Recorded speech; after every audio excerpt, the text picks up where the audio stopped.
Sua tia não é fascista. Ela está sendo manipulada.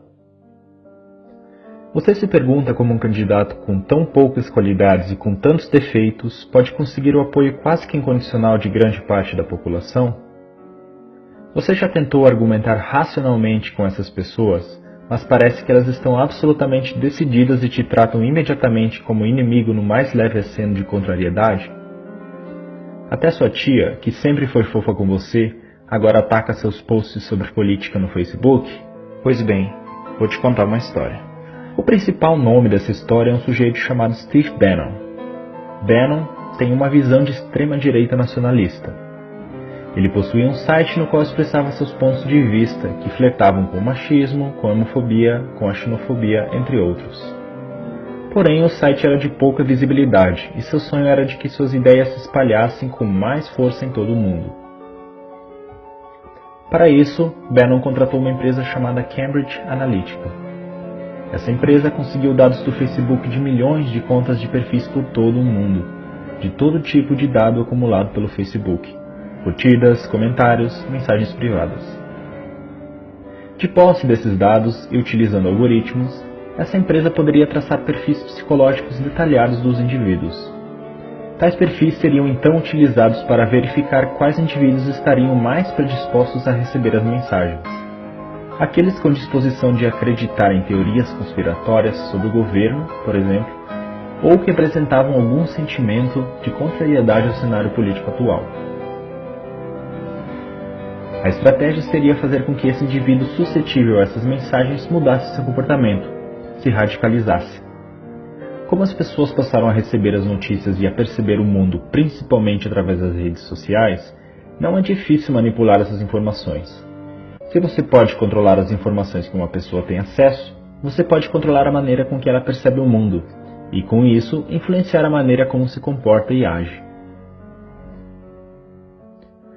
Posts no Facebook podem te fazer mais feliz ou triste, te deixar com raiva ou com medo.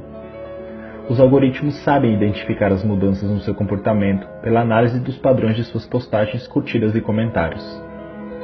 Assim, indivíduos com perfis de direita e seu tradicional discurso "não gosto de impostos" foram radicalizados para perfis paranoicos em relação ao governo e a determinados grupos sociais. A manipulação poderia ser feita, por exemplo, através do medo, com o bordão "o governo quer tirar suas armas". Esse tipo de mensagem estimula um sentimento de impotência e de incapacidade de se defender. Estimula também um sentimento de "somos nós contra eles", o que fecha a pessoa para argumentos racionais. Sites e blogs foram fabricados com notícias falsas para bombardear diretamente as pessoas influenciáveis por esse tipo de mensagem. Além disso, foi explorado também o sentimento anti-establishment, anti-mídia tradicional e anti-tudo isso que está aí. Quando as pessoas recebiam várias notícias de forma direta e não viam essas notícias repercutirem nos jornais, chegavam à conclusão de que a grande mídia mente e esconde a verdade da qual elas agora sabem. Se antes a mídia tradicional podia manipular a população, a manipulação teria que ser feita abertamente aos olhos de todos. Agora todos temos telas privadas que nos mandam mensagens diretamente. Ninguém sabe que tipo de informação a pessoa ao lado está recebendo ou quais mensagens estão construindo sua percepção de realidade. Com esse poder nas mãos, Bannon conseguiu popularizar entre os jovens a alt-right, movimento de extrema-direita americano, que resultou nos protestos Unite the Right no ano passado em Charlottesville, Virgínia, e que tiveram a participação de supremacistas brancos. Bannon trabalhou na campanha presidencial de Donald Trump e foi estrategista de seu governo. A Cambridge Analytica trabalhou também no referendo do Brexit, que foi vencido principalmente por argumentos originados de fake news. Quando a manipulação veio à tona, Mark Zuckerberg foi chamado ao Senado americano para depor. Para quem entendeu o que houve, ficou claro que a democracia da nação mais importante do mundo havia sido hackeada. Mas os congressistas pouco entendimento tinham de mídia social, e quem estaria disposto a admitir que a democracia pode ser hackeada através da manipulação dos indivíduos? Zuckerberg estava apenas pensando em estabelecer um modelo de negócio lucrativo com a venda de anúncios direcionados. A coleta de dados e a avaliação de perfil psicológico das pessoas tinham a intenção inocente de fazer as pessoas clicarem em anúncios pagos. era apenas um modelo de negócios, mas esse mesmo instrumento pôde ser usado com finalidade política. Ele se deu conta disso e sabia que as eleições brasileiras podiam estar em risco também. Somos uma das maiores democracias do mundo. O Facebook, então, tomou medidas ativas para evitar que as campanhas de desinformação e manipulação ocorressem em sua rede social. Muitas contas fake e páginas que compartilhavam informações falsas foram retiradas do Facebook no período que antecede as eleições. Mas não contavam com a capilarização e a popularização dos grupos do WhatsApp. O WhatsApp é um aplicativo de mensagens diretas entre indivíduos. Por isso, não pode ser monitorado externamente. Não há como regular as fake news, portanto. Fazer um perfil fake no WhatsApp também é bem mais fácil do que em outras redes sociais e mais difícil de ser detectado. Lembra do Steve Bannon, que sonhou com o retorno de uma extrema-direita nacionalista forte mundialmente? Que tinha ideias que são classificadas como anti-minorias, racistas e homofóbicas, e que usou um sentimento difuso ante tudo que está aí e o medo de os homens se sentirem indefesos para conquistar adeptos? Pois bem, ele se encontrou em agosto com Eduardo Bolsonaro. Bolsonaro disse que Bannon apoiaria a campanha de seu pai com suporte e dicas de internet. Bannon é agora um consultor eventual da campanha. Bolsonaro é o candidato ideal para ele, porque compartilha suas ideias no cenário ideal, um país passando por uma grave crise econômica e com a população desiludida com sua classe política. Logo depois de manifestações de mulheres nas ruas de todo o Brasil e do mundo contra Bolsonaro, o apoio do candidato subiu, entre o público feminino, de 18% para 24%. Um aumento de 6 pontos depois da grande parte das mulheres se unir para demonstrar sua insatisfação com o candidato. Isso acontece porque, de um lado, a grande mídia simplesmente ignorou as manifestações e, por outro, houve um ataque preciso às manifestações através dos grupos de WhatsApp pró-Bolsonaro.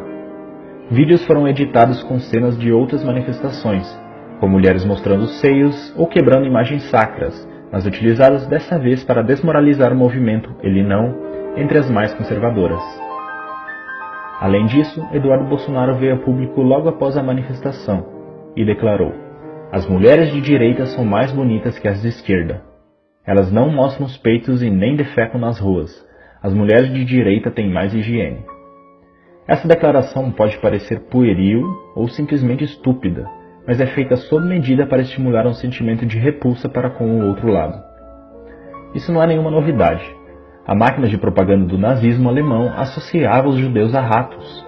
O discurso era de que os judeus estavam infestando as cidades alemãs, assim como os ratos.